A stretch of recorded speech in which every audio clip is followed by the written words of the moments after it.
everyone, welcome to my channel. I'm MissPetiteRu. I'm actually quite petite, I'm 4'9", and this is part 2 of my solo traveling tips for petites series. So if you haven't watched part 1, here's the link to part 1, and let's continue the story. For the best place for petites 5 foot and under, subscribe to my channel and hit the bell button to be notified when I post a video every Wednesday. The first tip here of continuation is I really highly recommend organized tours. It's a great way to break up your trip and to travel with some individuals as well. And a lot of times when you're in these organized tours, 60 to 70% of them are traveling by themselves as well. You can make great friends on these trips as well.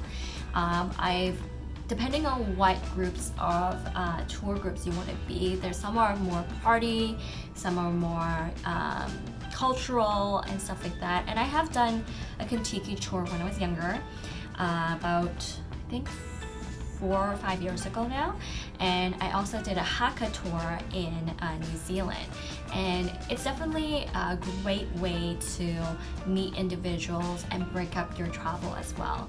And because there's so many of them that are solo travelers, everyone is kind of on the same boat of like, oh, this is my first time, or this is my first few times traveling by myself. So it's a great way to meet a lot of good friends as well.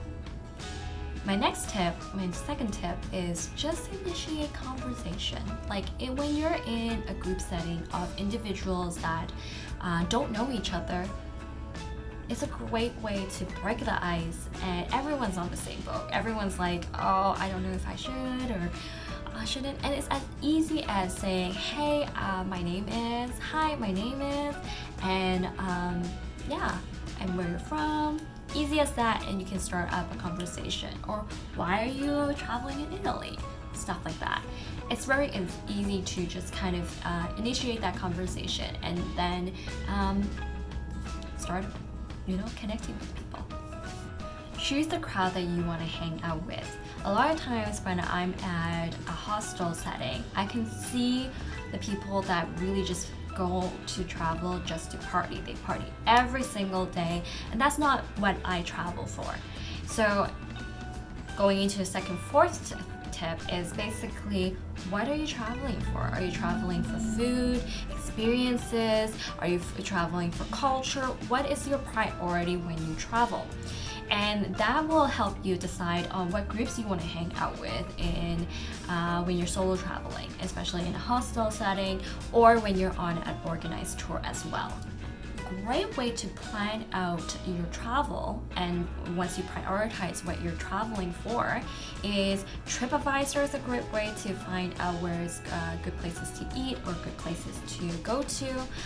Facebook groups, friends for recommendations, and also Google reviews. I also Yelp a lot of locations for food because I'm a huge foodie.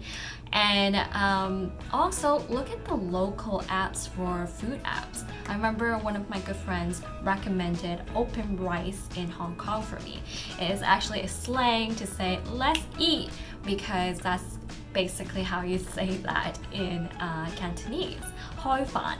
So that is a good app to use when you're looking for food in Hong Kong, and I totally utilize that app quite well.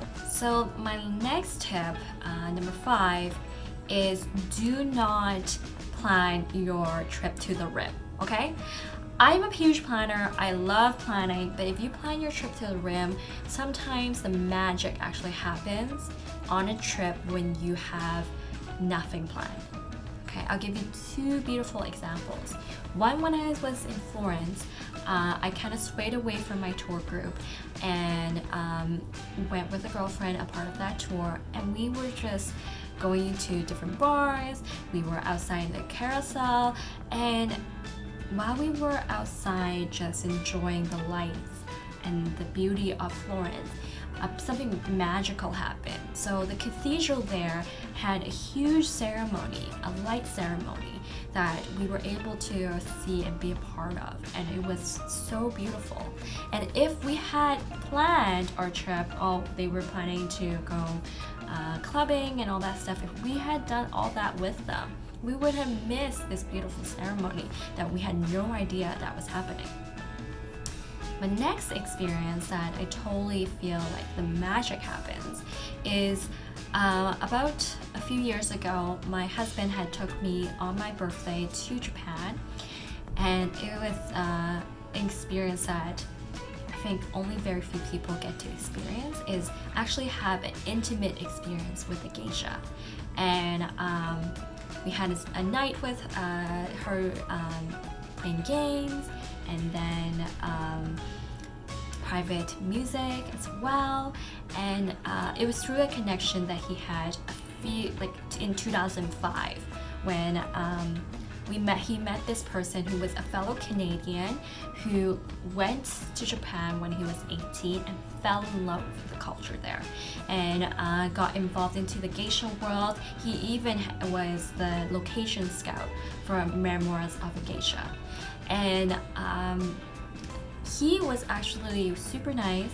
He said if we had nothing to do the next day, he had a brand new gallery that he was opening. And so we had a sneak peek of his gallery. And if we had that day planned, we would have never had experienced that special preview of his gallery. So definitely do not plan your trip to the Rim. Allow space for just random roaming around the city or things that you may be invited to later on. Another big thing I do when I travel is actually turn off my data. So I know how to get my data ready. Like for example, when you're in Taiwan and you show your passport that you're not Taiwanese, you can actually get a free SIM card for about 10 days of unlimited data. And that's amazing. Like I think it was Zhonghua that you can do that, and that's a really nice way to have free data. But I choose to turn off data and only have it accessible when I want it or need it, is because I want to enjoy the city and just be data free. You know, I don't know if any of you have watched the new Netflix series, docu-series on the social dilemma. It's a great way to see how much we are super addicted to our phones and to the internet. And so a lot of times what I do is that when I go back to the hotel, wherever I'm staying, I will plan out my day and also choose apps that you don't need data. For example, MapMe is a great way to have a map without having data. And that is a great way for me to just be data free. It's actually quite freeing, and it allows you to experience the environment that you're in that much more. My last tip, which I actually mentioned in part 1 of my video, is still go with your gut. You will know when things are not feeling right or situations don't feel comfortable. Don't allow yourself to be in those situations, because if you do, you may put yourself in danger. You may experience something you wouldn't have wanted to experience. So I would say, especially when you're traveling alone, definitely listen to your inner voice. Comment below on places you want to travel to after this pandemic. And if you are 4'9" like me or 5 and under, give me a shout out.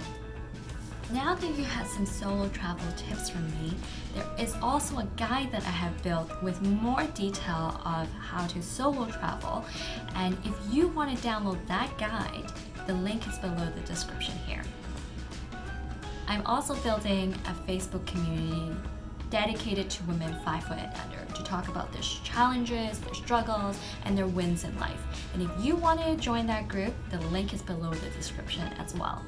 And you can also find me on MissPetiteRu on Instagram. Check out my next video next Wednesday. And here are 2 other videos that I made just for petites 5 foot and under. Please enjoy.